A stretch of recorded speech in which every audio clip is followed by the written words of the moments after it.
te au na atu le atua. O inga o te mi uma e o mai ei potonga le o ta o whanau le atua. E o mai e au na atu i le atua. Au na atu le atua. O le au na mo le atua. O le servo ha o le atua e hale i ante oi. O le au na i le atua e hale servinga o tou. O le au na listangata o nai fai mo le atua. Lai au na lotoa mo le atua. Lai au na serve listangata mo le atua. Ai ole au na atu le atua o oe malota ma. Winga o te mi umai o mai ei tātou. Tātou te o mai e serve le atua e hala i le tātou au unang. Ei le talala e whai e Paulo i tono tusio ngā ruenga tu sia luka whai mai o lai wha apoto Paulo ma le au apostolo lai au na atu i le atua. Ai su e haku whapea ai o whaingi lako ngā ruenga whole pe sasa se vao pe sorongo for manu le ai o lai worship. Au na i le atua. So te mi umala tau te o mai ai, tau te si lunga o lesi levo lea, e au na atu tātou uma i le atua. Mena e leina tau tātou au na le atua.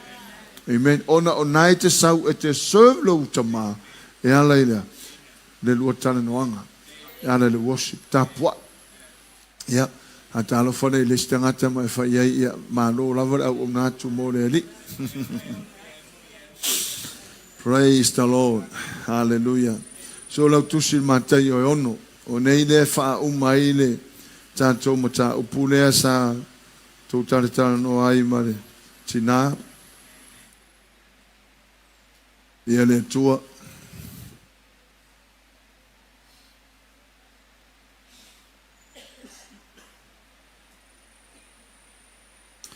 Wa fea so o nei mea. Ia e fiua kau ke a fea kau ke le pasia ia e mana o mia a so uma. Hallelujah. Wal ma te mtau poe ono o fai upule luas fulma le valu e fia a mata mai ai. Ia on tato fa solo mai tau fai unga o ila le uma le mtau poe ono. Ia. Te mau uma tato tusi on tato fai tau fantasi mala ia le iai.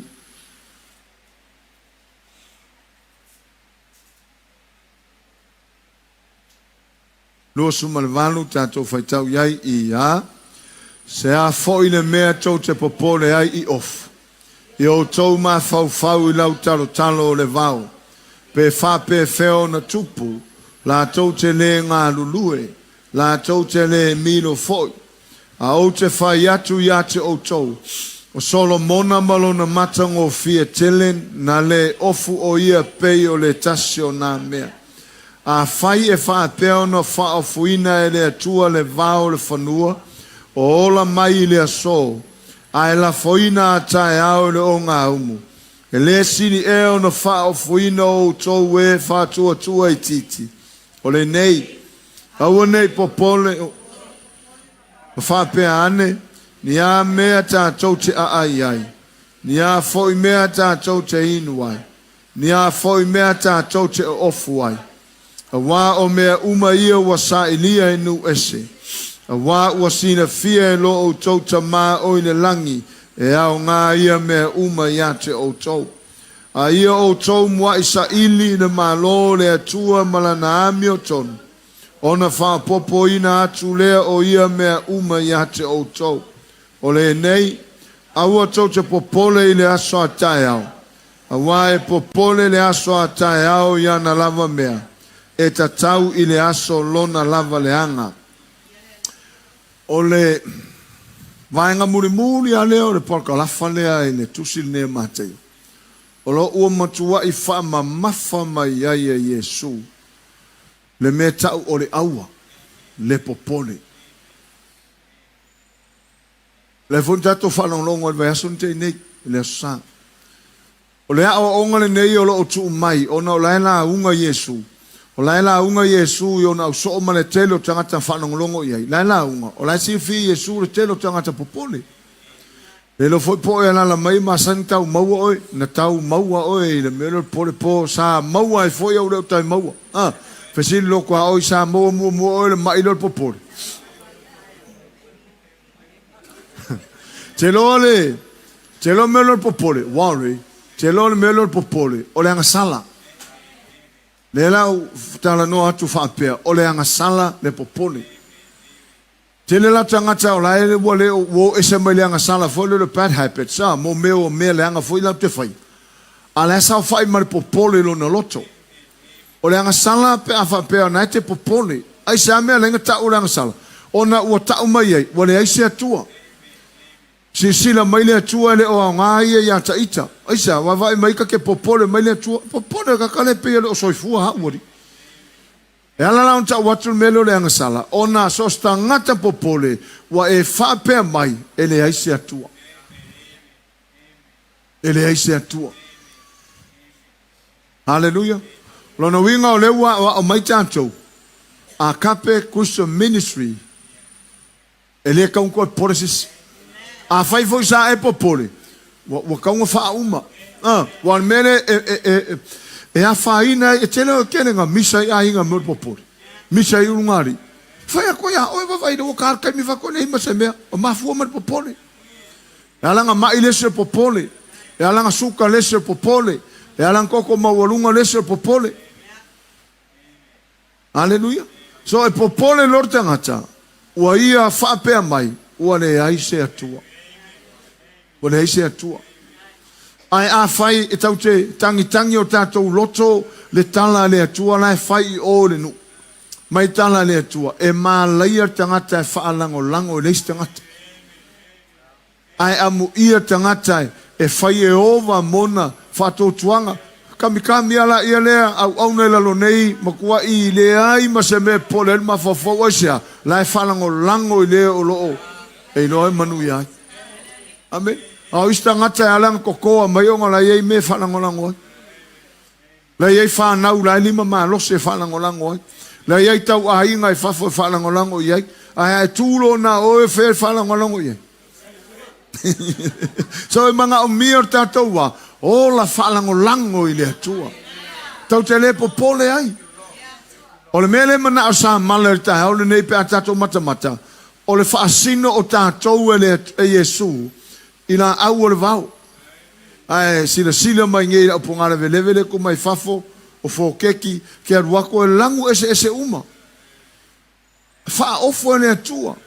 Whawhanga e le atua. A whai mai e le milo. O le upuna e whasamo mai e le milo. La tau te le ngalue. La tau te le ngalue producing i mea. E tau se le sila au. E le ngalue le sila au. E producing i mea pe e whaungi mea. E ola i le sila au. Le e ola la au ia. Hallelujah. Ai tau te mata e le mata ngofie. Tau te atu le siaso wafua mai kau maska se ingali. O le mata ngofie. Ai le o ngā lulue. Ka ku fika ngofi le fika fo le vapea. So le popole la au ia se mea. Ale ngofo Yesu mfasino ia tangata mai. Le la unga Yesu fa mai ko vai lilo le vau. Ka fai kepo mo ka lilo le vau. Tot. Vavai aku lilo le vau mo kwa yola fia ola la usi toe matango fia pe o te me funga mai ai. Ai le o fai ngā ruanga. E le o ngalului. A whai mai e wha ofo e le atua. Whawhanga e le atua lunga a e le whaasino mai mangurele. O lalo ifo le uka ko i mea kaulaha au. Pene e whea le mea leo tangata soifua ta o pale ali o ngaru. A whai mai oe wa ai la au. Sala whekau iat pai e walanga e ngai o le loia ngai yot. O le loia ngai yot. Leva e kut pai e le whikorofi whapea i mea i la ikia. A whaasingo le la au kara kua kukua la ola e ai. A whai la o le mele o le autua la unga Yesu. Ina ia alu esere tangata mai le popole. Aisea, a wasos tangata popole wa ia le whaatua tuaina le atua. O le winga le upu worry, lack of trust. E leo Yesu tau tununga tangata le mawhai e ian tausia. Leo Yesu te tununga i le atua e mawhai le atua sa palai mea lea. Lala na o le upulo le popole. O se mea e whaamatala mai e se mea o lai whanau to tono le loto tangata mai mawhauwhau. O le winga o le popole i nisi o tustusinga whai mai o le awhianga wha le mawhauwhau i mea o laua ave i laka concern. Laua ave ilo te mawhauwhau maka popole a kuai. Lai le ikupua waka popole. Paka ka inga whaingo whia kai me ke ua koe ua keke mai ka mai kiki raro ke ua ma. E se re popole ngā kai. Ka ko masangi uma, ngā oso ale mai. Ia, whamaka oso se mai o se si I le wheri ka ko loko e. E oso mai whapea, haleluia. Kusa kau whai mumu mai konga sea. Ia, alako vole skakar popole. Alako vole skakar popole mai. Tui, kui kumai. Ia, kui la kumai. Ia, uma mo iro I ngā mare mai. Ia, o popole. A tato mata tangata e toa. Tangata I lo whanangolango I le atua. Te loa tā ua me leo le. O le toa whimali e. Confident. Toa. E te le popole se mea. O mai e whata te inga lea I saia mane. Malanga o le ngana whio. O la ea e whai mai e saia le ko o kele ala ea. Masau o ku whafo. Sawha mai le ei mangis. Masau o whafo. Sawha mai o ka se au kau. Masau o la ea ngofo. O le tala le whai mai. La ea ngofo le leia tangata o le atua e le ango se mea. La ea ngofo le leia. Le lopenga whalua lua sango fo mai ngoi ngusanga I puki ngā kaimi masau mai ko kongu kiasi whai aku tangata o le atua se to o tele le ia tātou a waku I whafo sau mai whio kilo ngale whini leo mai lai popole a hoi tangata lai whalango lango I le atua ka maa roa lai sao whai kongo I whai ai mas popole le ai se hango I ai ai lau ki ngā kalingo I se sao lo whai mai I le atua whapopula I ona mata Whako ai loa ro inga o le mau. Koe kiki a whai mai ka malo. Mea konga o whako ia o ke pole. Mea konga o whako au ke pole. Langa to o tele atu le ia tātou. Amen. O kau whio lolo mai ka kol popole. Hallelujah. Wa tau watu o le mele. Pesa wha mai vonene mauai ai nga uma. Whakaro fora kua o whai ai. O e leo koe maua le mele ma ko ai. Leo koe maua ka ko ainga.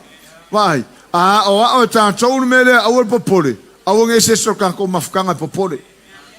Hallelujah. Wa whangau mai nei ka ika ngofie. Whangau mai e ke o koe pala o wale whafose. E kusesi ka loe popole. Hallelujah. Whalongo le tala a le tusupai. O Yesu foi mai. Se a foi le mea tau te popole I off. Off. O le si e ika le se off mai. O le a kāla sao ki ngā le ko saka off. A o ia ka malo le hanga le ia. E ika ia. Ai sea. O le la o mana sae le se off. Ai o ka o kore o fura wa makanga e nga wore fa nga. E fa pe nga le te no tangata. Pe e la ngona fa pe na fo le e popole le si le off. Moso. Ala o le vala au dia kai au so le se off. E I kai le se off e ke alu lo vala au dia. Le ai sa le so off so a nga ma off. Ai e monga nga ma off. Mai, fai mai tala Yesu.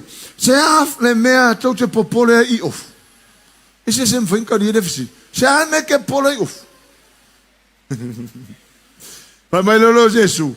Ma fau, meditate ma fau. Fa so solo ka ko ma fau ngai lau talo le vau.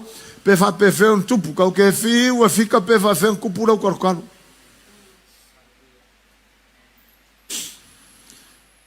Pe fa pe fe un tupu. La tau te renga lua, la tau te renga mira foi. Fai mai lusu maleiva. Sa a o te fai atu ia te outou. O solo mona malona matango fia tele. Na le ofu o ia e pei o le tasi o mea ia. O le matango fia lilo le vao le fasino la unga Yesu. E le fa pe na solo mona malona matango fia. A fai o fasino ia ita ngata le matango fia o lilo le vao. A o solo mona na matango fia le fa manuyanga le atua. O e matango fia le vao ai mangu tai hao. A le matango fia solo mona le ua fia se lau kausanga o le lava e longo a le matango fia solo mona. Amen. Ele I ofu la Solomona peo na ofo lilo le vau. Say amen. Le la fe metale Yesu. A fai e fa peo na fa ofuina le atua le vau o le vau o le fanua o ola mai le aso a e la foina le tae au le o ngau. Fa ofo le atua le vau na e ola mai ngei au kai au sungu le afi. E le siri ea, how much more? E le siri ea, o na fa ofuina e ia. E fa atua tua titi. Vai e o e fa kua kua kiki e fa ofu foi le tu. E leo fa pea mai, e le siri ea o na fa ofuina le atua he o te leo la to fa tua tua. Le e o ar tangata le fa tua tua titi o tangata popole. Mai, a fai e fa ofu le atua le vao la le ola mai ngei le aso o kai au mo vao la fo le o ngā umu. E le siri e ona fa ofo le atua e fa atua tua titi. Ai ata ko fesili ngei la o ise so fa atua tua titi la loi fo nei fa. Ese fa atua tua titi. Ne ise. Ne ise fa atua tua titi. A fa ne ise si mai la no limpa fa pe o e te fa atua tua titi. Si mai la no limpa fa pe o e matua e fa atua tua ile tua. So si dia kuran fa ofu ene tua. A le fa ofu ene tua e fa tua titi fa fe makua mano lo se la to fa tua. So makua ile ai mas popole na ko ngaka ka. Le si ia limo le se ape. O le ke la veni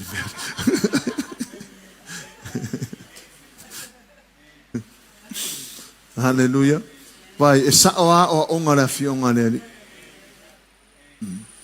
Ma fau e nei mea mara mea ufai loa mai lea tua e fai e nei awhatau sanga ufai lea sina fia na whainga ruang a tere rin tātou I aere mea le mara tātou loto e kau ke whanongo inga mea fau kau whanongo inga fau se sila asanga fau peu a makanga elevate I kako I na ngā fau fasi kepo kako wo I maa malamai I mea whanea nganga Alleluia o ngai lu I kere la uri ia kuspa ia kere ia le lu I la uri ia kuspa ia Tangata o le atua, le tau o heroes of faith.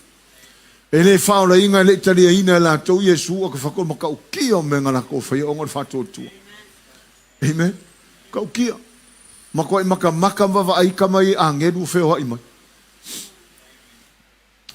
A le lo me ka kua ngā kupuranga o rikari o Yesu o rikau kalenga ngai se ese o le ngai ngā pa ia whio vai se ange. So a kako le li whira I lunga kako. Kako la I lunga. Kau kere wa ai ngisi me makau kia whai le atua. Aisia, o whaaro kangar kai minge, pea ua nomo. Pea ua ngaka I le levo leo. Ngā rualu e ale, alua lua fusu me inalo, ia koe alua kwa whaperunga, ia alua e whaola I ngā lesi marongo ranga kuai. Whaola I ngā lesi marongo ranga pola wale le ku ua. Whaola I ngā lesi maronga o ranga whamaurunga. Ua ngaka I ale I le levo leo, le I o whaaro kanga, kele me makau kia kau kele wa ai. Kere me makau kia kau kele vai. Hallelujah. Hallelujah. Ole nei, tau tasi. Ole nei, aua nei o tō popole. Aua nei o tō popole. Ua whai mai sao a Yesu. Aua ke popole ses.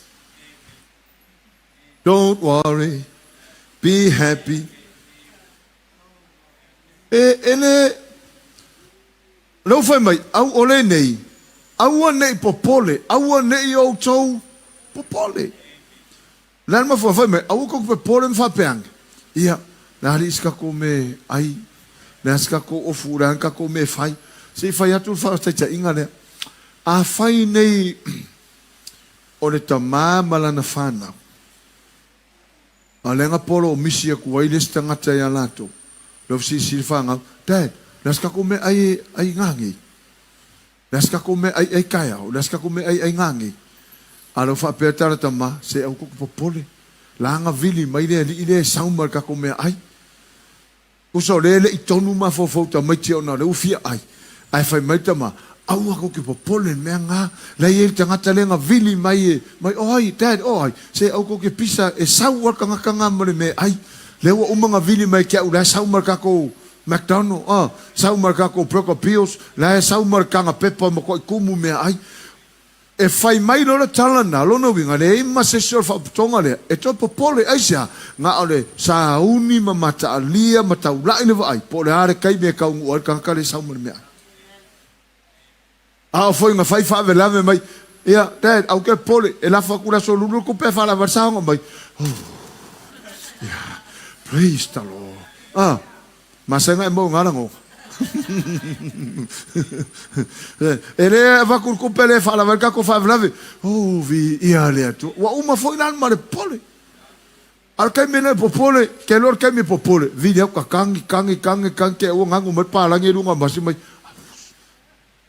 ko vi dia ku ka kangi mai vo si mai le lo ka makinge po feolo o le la o ne aso fone la foi fa velave ale ngal ka kangi le karia ai ka kangi lo ai kani mai so le fi we vivi ku mai ya no na anga wo lunga na wo la ku per me mai oi kai fa fe kai wa uma foi na fa lo ngonga ele ka fa singoa ele tau fa matala ina fa lo ngono al popole la ka ko ma uma ya sa o mau ai fo a o le ko mau ai sa la ngo ro fa la ngo le tua haleluya ai lo se ko lu e kai mi fore a lo ma me fai fore le o fa e le la o le sia so me a tina la ingo fai so o le me fa me de la o fe e le tua ko ke o ngoi o ngala ka lo por Haleluya, vai la tau tina. Tau mai le mo tina. Haleluya, vai le manga ya tau o tau tina. Wa nga le forkinga penge ale sasa kwa ya mo ko popole ya. Ya ala oi. Ya wa mai la ol por. E o ke al por ya pati umal au le popole le wa ya. Haleluya. Vai oi, o le tāua mene e a o tauina i tātou langa o aso ai mai se lava leo langa o Samoa. E whaola inga Samoa ai whaianga mariu, e whaianga sawhai, e whaianga whavelave o ainga, o kau ainga, o pui ainga. E a whia umai whavelave. A lea o ngala lea o onga lea, e a ve ese ai popole. Ko kiki a umai whavelave lea, ai longo mai se whavelave. E le i ka ape whavelave lea, ai pipi i mai pākua res whavelave.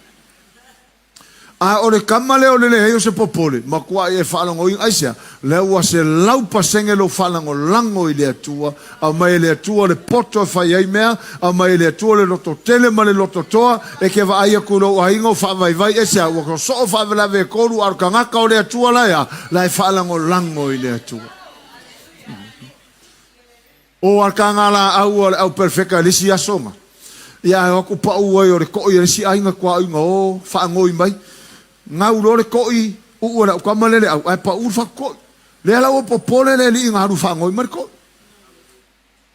o popole woi o le mea ngongo wai lo umala o perfecta ngongo le ngo ele o san koi anes le ala o pa ure vai wale ma fai wale lo lango u mea ele ma fai nga le ala o popole lau ma ngoto lau mea lau popole a tangata o le tua ua foila kai malanga ma kua maka ukia kai malanga falango lango i le tua mai femenga ye femenga pa ua fasingo mai kango e faki me lana puanga le kongi no i o a vai le ua e lunga fakko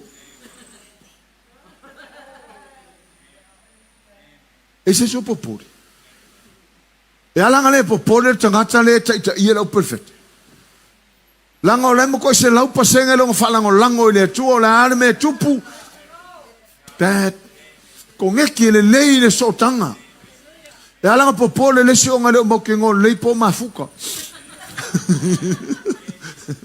Haleluya. Benga lenga pe kaka vale fakole si ma pe por vale o sea. Langa le siu le por me o se la pasenge falango lango le tu. Po se la pasenge falango lango kanga. Au falango lango la kanga. Au falango lango la ako. Falango lango le tu wa umalo menga le ako e fakumu. Fakumu le tu. Haleluya. Me fole nga lenga popole le uso le. Aisha wa ele lope fa fenko kongi. O mea res. Ele se fata I foi fa pe la fa kanga ka ko Paulo mai me si a ngau pe. Le ai fa nga fa le me a inga pe. Pe a Paulo mai. Wa rista ngata I foi lo amele anga perfecta le. La ka kwa la ka yer o ngala ele o ka wole le fa ko ia la ka. Fa penga ke luska ka o fa nga ko yesi anga ka kwa ma ka. Praise the Lord. E ta u ma me o mele te fa mafa se o ko poresis.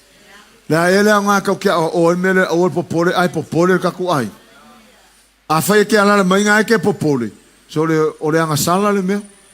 Kusanga o fa ku le tua ko le ka ko ngo ya o. Mafu anga len ka vale o fa. Nga vaku fa mai siaki o lalo mai wa vave ka ro fa. Ka vale o fa. O le upunga le faingo fiena I lo tata vale longa winga wa. Wale pe o vale wakia o. Asia. O kere me pole.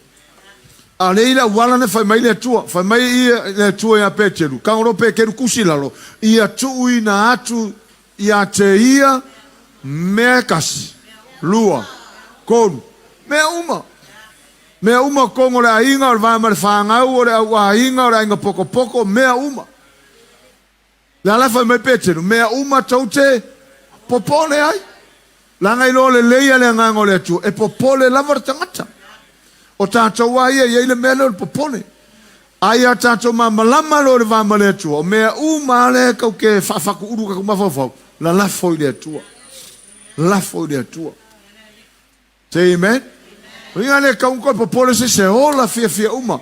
Hallelujah. A fia ku mau pelo foringa au le leinga. Ola fia au ko pole.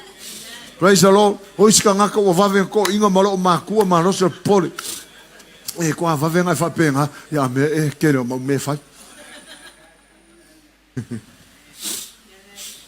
O ke popole e se lo au le lei. Se le tanga taf.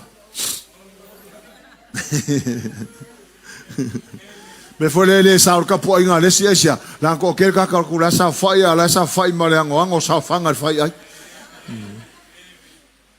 le tua ma kwa pe ai mo ya ma fa kwa ma mafa e se so sa mo se venga ma mafa ngi kai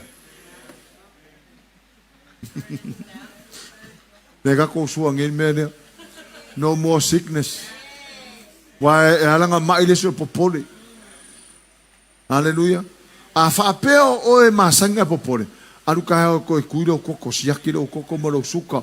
E siaki ko lo wole ai wa pa le pelo praise the Lord wa mano lo la popole. Tanga suka e folka ka mo ko ma warunga. E mai o le nei au nei o to popole ma fa pean. Ni a me tatou te ai. Ni a foi me tatou te inu ai. Ni a foi me tatou te ofo ke lo le leia Yesu. O le fesini ale sa moi. Mo falong longo e foi le leude. Hallelujah. Falong longo I le leude. Laska ko me ai. O laska ko lamu o ai. Kala foi e masangi e ka ko. Laska ko o ai. Laska ko lamu ngar paunga. O se nga fa rifu pe. E fesini me uma pe fa makasau kale fa maria inai. Ai a saur kali leise me kasi nga me fanga ur popor. Praise the Lord. Ola onga la lesa foi po tosu mata mai. Au nei popole ma fesini sidi me ai po me ofu. Ai saulo tolu lua foi mai. O me uma ia ofu, o me ai, o me inu, o fale, me uma ia lai lo le leia le atua. E aunga. Ene aunga. Ele foi mai la le atua. Au ko fai nga me. O fa sau au nge ko ngiof. Na le foi mai na me ko ke pole of. Longa winga na me foi. Au nge ko of. Ne ai. Au nge ko fesini se ofu. La le ofu ngei. O la me ai ngei. O la me ai kai hau. O haka ko me fai. La ngone foi mai tana tu spa ia. Foi mai lo le leia le atua ya nga uma me uma. Ya nga le ofu ya nga le vai ya nga me ai ya nga fale me umor kingo ya nga lo le tua la lai no le tua sa ka fa pe mai lo le tua fa malo lo si so me Langa roke i loa o ngā ia oko. A ele o tala nā le atua le i. Ele o tala nā le atua. O le fai mai le atua. Fai mai, e loa le lei fai mai tala le tusi i la unga Yesu. A wā o mea uma ia wa sa ilia nu ese. Wā wa si le whea lo o tau ta mā oine langi. E au ngā ia mea uma ia te o tau. Lea lai la unga Yesu i ta ngata o le langi le sa fai mai o lona au so. Fai maritala Yesu. La esa ilia nu ese mea ngā. Mea uma ia sa ilia nu ese o amea. Mea ai, tupe, lava lava. Mea uma fale, vai e inu. La esa ili. Fa mai leo Yesu. Wa o sina fia e lo o tau ta mā. O le ta mā o ta ngata ia. O nu ese e le ta mā e nā tau le atua. Mea ngā lainga pisi nā kou e su e mea ia. Aisa, langa e lau te le ta mā i le atua. A o le la a pisi e kuai matangata o le lang. Le la a popole tuai matangata o le au so. Fai mai, wasina fia e lo o tau ta mā. Longa winga a whaira au so le sa fai mai. Iwa mai Yesu, sina fia e lo o tau ta mā. Mea ia lasa e lia nu ese. E alang sa ina ngu ese, langa e le tari tonu la tau le atua. Pise la ko su la ko malosi su anu la ko kaimi a le mana o Yesu fa anu la ko kai la si le fia lo to ma oina lang ya nga me umaia ya te to me la sa ile nu ese si le fia le tua ya nga foi mela ya te to ai o le fainga le fai ai o to e sa ile mo o to le malo mala na mi o to me la pise la nu ese fa popo tu ya te to. E leo fai mai Yesu, e le anga mea lai pise nu ese. Le fai mai Yesu, e wha popo ya o tau. A le fai ngā mua le mana o Yesu, sa ili mua le mano. O le wha popo mai leo mea la, langa o le tau fai Yesu e utu lei atu, le atua he is our provider. O le atua na te tāpena ina mea uma. Hallelujah. Le ala mana o Yesu, e matua i tu uatua i lona au so. O le atua o lo lantou tama. Sina fia le atua laia o ngā mea lai sa ile nu ese ia lantou. A o lai mana o le atua, e sa ili mua le awale ia. Le malo le atua. Malana mi o tonu. O na wha apopo mai ei mea lai sa ile nu ese. Hallelujah. O le winga le launga Yesu. Sa ili mua le malo le atua. O la awale ia nu ese. Lai sa ili mua le ofu. La fesidi se me ai, la fesidi se vai inu a oto, sa ili mua le malo. O le fa mua na Yesu le mana mia. Sa ili mua le malo, a vai le ye fa popongo me. O isi kai me sa ka ko mafau ka karango me ka ko mafau. Pe ia le sa o le me. E confuse fu fa na ule tu ia me. A ka ko fka ngo fe fai male loto territorio ma fa to tu. Provide de tu me. Hallelujah. Langa e tele fate ta inga i to tonu. Sau e li e lesia sortana mamalama. O sau o le sanga me ai. Ai lele mai o leva. Pero ai vai o leva mangu piko sira le ngau leanga. E kere au skaria. O le au leanga o le mangu. Ai mo koi ma onga ya elia. E au leanga ai fai fi au lele. E le leilang kuka. Leilo ka ko fika ngo fe fika o fe me ngalu mangu le kuka mai ele me ai elia ka yao kuka mai ele me ai le uli me fia o fai leilo o inga ilo pe nga vala au mai au le tua o le va uma o i fai mai se steikar perfecta para ai lele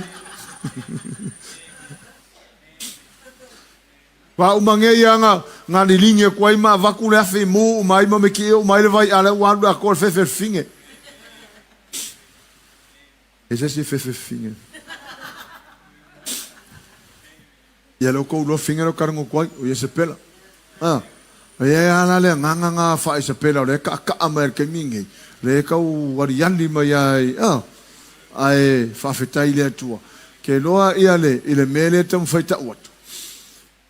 Ile tangata le tua do wa nga oia. Ele ipopole se me kasi. Ke lo menga ulo inga popole e lia ina nga mala. O nga ua mafau wa e lia koia oia. Musulo e lia o ki fafinge. Ai manga olo ia o ti fide mu. Ta talo lo ile to mai koia o ave ese lo aro uo. Ko kia fa mai na kakalo I mau mai o finge fa pau le. E mai fa longo mai o perfecta o fa sio ke finge. Ku so ngai la ngonga fa penga fo le walenga musu perfecta musu le ia Elia. E o ki fa penga a o tatalo le tu ave se lolo na ola. A o ke ia Elia fa mai o le leo. Fa se la u le. Sa ka un ku alo no pe oh yes. Faselau, yeah, I'm strong. Lau koe halu, ia ala kau koe faselau, ai halu are ako. La halu pala ai ia. Ai mene tau watu. E lei popole se me, fone se me ai. Nga fafanga le oleva. Ia lengi oleva I Samoa. Nga fafanga le lupe wa kele lupe I feo I soru la wa. Sa wale oleva malanga me ai. Ka kufka ngofe fika fal mafofau le tuai ngā tua le e pese mai au ka ku popo. La fa fera nga saule atu al mangulele fa alongo al mangulele alu mangulele uskai mangulele lele kwale oleva lele sa o me la fi eli. Ale fiule atu fetala I martangata fa martangata o mata sau nga ruenga na fai le atu o fatusa la e popole. Saulo al mangulele fa fanga eli. Ore sangata pe ale se me ai pe ure se aku. Ai akele me ai o karma no se mai ai mako me fai nga po ore so popovi o falai povi o steak povi o falai fo povi.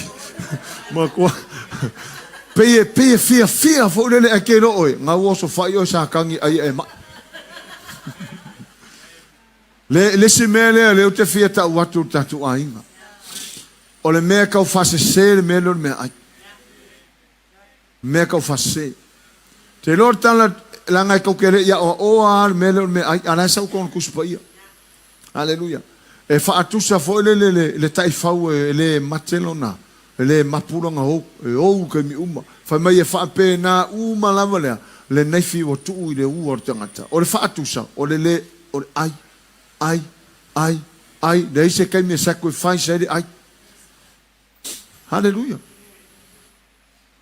Dato mata terminate le fa mai. Wa ia il fa mai. Ai anu ngel fa mai ta tole mo tu mai ngai ken fo mai fa kau se ai vio se si ai saudes ken fo mai le sulima minute murmuriane mare kui pe fa per la po.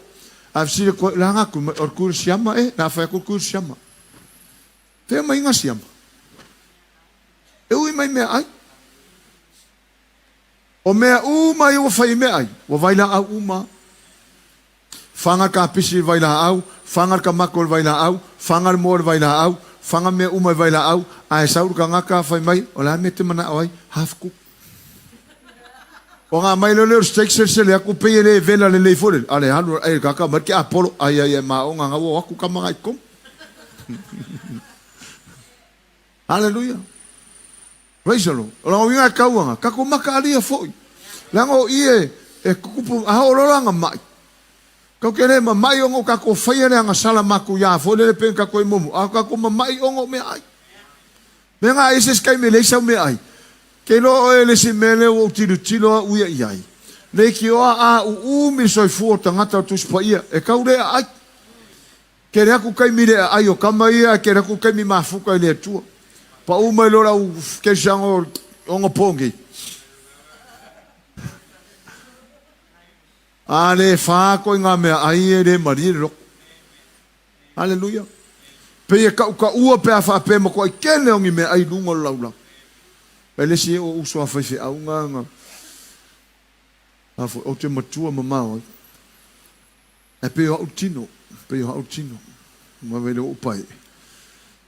Ai o risi vai ke mi ora kura si so risi vai ke mi ora unga. Ai o si vai ke mi sau soli. Ola, o le mo fa sang va pe. Wa di wa ko king. O ka se king.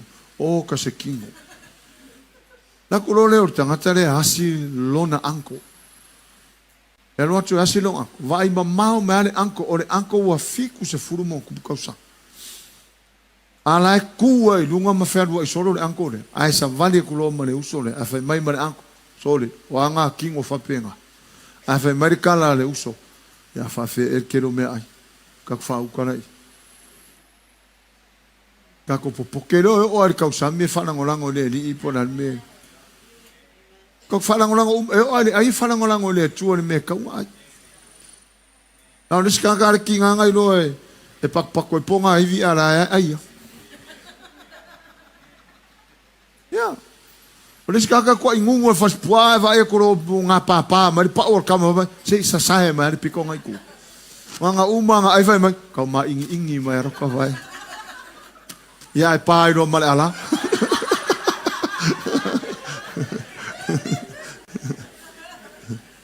E ka kau foi ngau sus kai kako uma ia ngase me ai fa more kako fa lango foi de tua langa e ui mai ki apolo i meu me ai haleluya pia sa umori mau ne mele tala ta malo le sa faita ulanga sa loku ya sa kangi or ka malo la le sa loku ya sa kangi ua li liu ngei ta malo i de tua sa lo fai langa mori mau o langa mori mau o le oso fa inga le fai ngei e malo ki apolo e oso fai mua tangata la tau te tutu lia la tau. No so o koi makangaka ua fao la ino la tau anganga ua o ese mai lalo fa malor ki apolo. Alos fa inga la vana fai mai. O fa lave uma ia tutupu mea tau ta avale o fa siotina tangata e leo ngi mea fau o mea lai lalo lako plan. Lai lalo lako plan.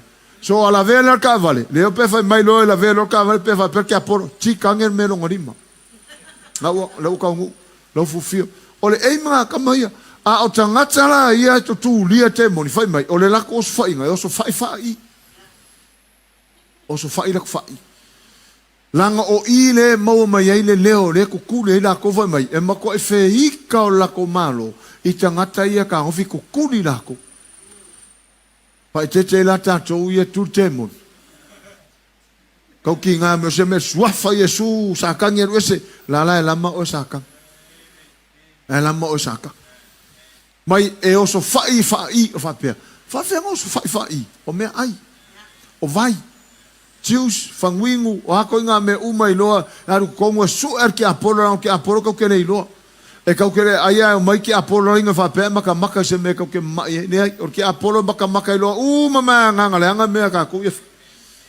So attack la ka elako fa io tangata o le kulia lako ele o se tala vo va pa wala le afu o ko kulia ai ke ngai ke wa fa inga fo moroko fa i dei kuri la ngona ruanga ka ko ko kuri sa kangi manga au haleluya ai mata ala la e kulia ke lo e a sa uska ka lo fale a kuru ora se mal fa ka ngoi ke lo e alu tangata le mo ko ki nga ya e le aso e ke sa vale ko ai tongi o shela fa penga uma sa kangi ka ke kulia lo sa kangi ma ko fa ko e alu sa kangi ka mi lo se me ma ka ko ka ke maka ala la ile o langa fai so o le fam maftanga male tua o ngola ki nga po ke lo se fai fe au le sa fai un testimony ine masanga sengase Andrew wa ko nga fai au mai la ka inga ya ko fai au kasi fai au nga mai ke au fai au sau fai au kasi fai au sau yes fai au Andrew fai mako kiri o ai ko musu mai o fai au ngo sau ma mo e ye makala langa wo ki ngal ma lord poriu ni mele fai fanele o faftaile le tu wa ko nge I fai au aile ese se au e kasi sa valele o mai ia o mata ala ma o mata alia o makwa ki ngal ma lord poriuri i ngal wenga le fai o ko kuri ora ko ai o mai lo le tu o se au li filo lunga si lo lunga le langa au na si lunga le langa sa ili aisa a fai o mingoi mai ki apolo yanga wala mo lunga ma warta ngata li filunga tangata ile si level la ko mai ile tu nga ka ko uma ka ko lo le mang malo ki apolo ya ka ko le mang malo ka ko mai ke le popole foi le ska ngaka mai lo tangata lo ke lo ya langa o mengi ina ia au nge popole ko lo fale pe mai tangata ma mau fa tata ingo tatou faisi ma mau ke le me ko ke anga mai a hola na mai tangata over pe pasta fa mo pe fa nga e oso va ve mai longo inga sei longo te ka ku ia sa mara ngeru lifika ika kongi o ka o haleluya Ai ole o tauino tatou se o popole ava ko o ke mai ia halo mo fa na o fiva ka ko fiva o pisi e fa kani kali swati e fa kani le tu mata mai kapa mai ngei e vala au mai ngei e fa penga manga o ngore tu vala au mai ngei ai ke fa mai ka mo e quase si fo fora mai le tu oh my gosh le fa kali le tu se ngai oi le kai me vala au ko ia sa vala au mo ko se a ko ia la ko lo malo mo ko mang fo siang fer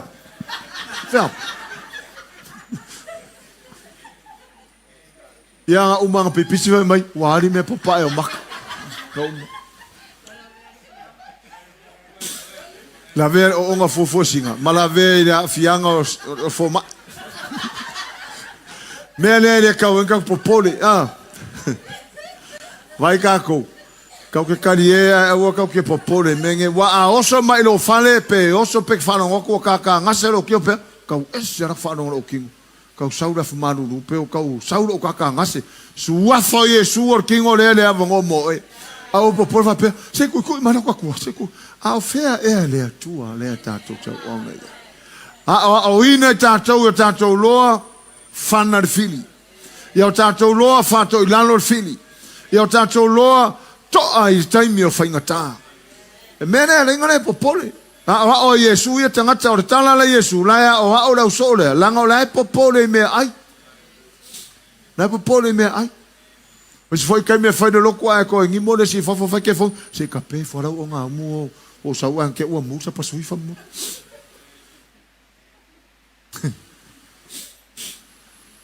ese ko popole me ai aleluia pa mai la tala torto a ia o tau mua isa ili le malo le tua malana mioton. Ona fa o popo ina atu ai lea. Atu lea o ia me uma ia te o wa me uma ofu. La afoi. O me ai. O me inu. O le ola. O le malosi. O fa malolonga. Fa popo uma i tonu i. A e sa ili mo mua le sos. O le sos e sa ili mo mua. Kingdom and his righteousness, the righteousness of God. Sa ili mo muala ina o ina le soso mea ia tau te mawai. Na le winga upu sa ili, fa fenga sa ili, o ma fau mo mata ma fa pea, how to seek the kingdom of God first. How? Nga fai mai Yesu sa ili mo mua, ai fa fenga sa ili. Kau ke o uka le vaos ka kusa ilinga, mas ka kusa valinga, mea mo mua lea, prioritize time with God. Nga winga ia ka mo fai o prioritize so kaimi ia e ta mo fai sema so kaimi mo le tua. Sailinga na per mele wa amakar kaimi ngai. Hallelujah.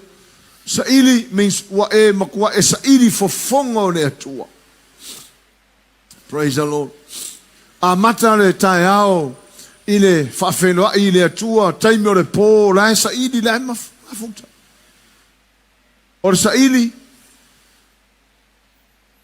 ia fa no so taimi o tato uma le langa fasamo ele ai ma se so kaku e mosika mi vango a maua so tato taimi avano o le taimi e moi ai o malo lo o le la vai fe amanga dua ai a fa tango tanga fa no so na taimi mone tua e mauala e maua. Hallelujah. Prioritize time with God. Lona winga o lo taimi ma lo taimi mo ne atua. Awai ne to yengi si mea e tau lai ai tātou, a ia tau lai tasi tātou wa ai, sa ili fo fongo ne atua. Hallelujah. Lona winga a mata tātou wasora, ta talo, fai tau tu spaia, wistangata e tau loto le maure, a ele fai kau kuspaia. Ele fai tau tu spaia se asu se kasi, ele ma fau ele ta talo ele atua. Ai lo le maule. Me folana tau tu mata tu. Pe e kuainga nga mo ile mau o le fa popo mai me pasa ile le atua. O nga kau kere o faia. Kalesia Yesu a tātou whtāngo whai, ia siri atu o tātou teimi sa ili fo fonga o le atua lo tātou teimi sa ili o mo meo materialism.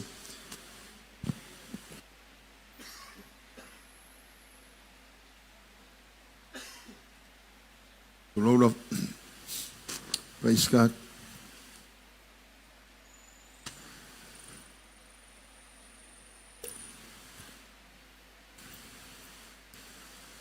Pursue righteousness. Pursue righteousness. Olo uo langa ia leina mane upu le atua. Tua ia mata ngata o le atua ni me tutupu mane me te tele. Wa tātou lo le leile atua o le atua whai wawenga. O ia o le atua whai wawenga. E o fofongi a le atua o whesiti ngā ova aia. Ova aise o fofongi ngā ova aise matautia. O le mea monia tau te wā ai pe a tātou whtāngofe sa ili. Sa ili, pa tātou mata lea I lona mamanu. Ai sa oe. Winga, o le upule pursue righteousness, lo winga, live according to God's word. Ia align whaatasi loka o langa, mare ko inga le moral standards fo le lokako, mare standard o le atua. Hallelujah. E le pese le kare sia me tisu mai muli I ona tūlanga a au. I ona tūlanga a au. O le mea tuwaile ao Yesu tuwainale ao tangata muli. Nale winga o le whamatalanga. Ia leina whatasi iau o lo uolanga o ua mionga ma le whataita inga na sau Yesu e whai. Mena tau o le amiotonu. O le whai o le mea sao. Hallelujah. Eisa. Wa tele lotu sa moa. Wa tele foi whaorotanga. Ai tau lewa ai aini wa venga mani me tutupu te loe. O le whaorotanga alaia. E ta tau ona wa aini me tutupu tono whaorotanga. E ka kaunga ingi wa venga. E ka kaunga ingi me matautia. E ini whailonga e tutupu tono a ingo le tua whaorotanga. Kai minge whaorotanga I o pea ngare mai a. Ia aleluia, aleluia. Ia umalaunga upo le tua mai. Ia swafa Isu. Amen. Ia koe ofo. Tino whaorotanga temini. E kukupo I wa venga. Tupu whailonga. Tupu me tele whaia le atua. Ke lora o miki le ua lewanga o miki nga ua saungi. Whako le whale ngei e savali e le pipili o le whale ngei e manolo e le mai o le whale ngei e pupula e ka waso. Aleluia. O lau sa ilinga mala o miki nga whai e o ma le whale ngei o lesa o miki whai whako o le whale ngei o haku e whai whiau. Awa haku whai whiau ngei. Le fo manolo ma ingei. Ale o ke whaita ele a kua mai o ke mga ia. Sa vali se pipiri I. Langa e moi wa venga o le atua. Ai alanga moi o kako saili fo fonga o le atua. Ma lenga lo tō langa ma le upo o le atua. E ma whaina utala noi wa venga o le atua. Ai le mwhainga kupu asia. Sisi le mai le atua. Ese le upu, ese le o langa.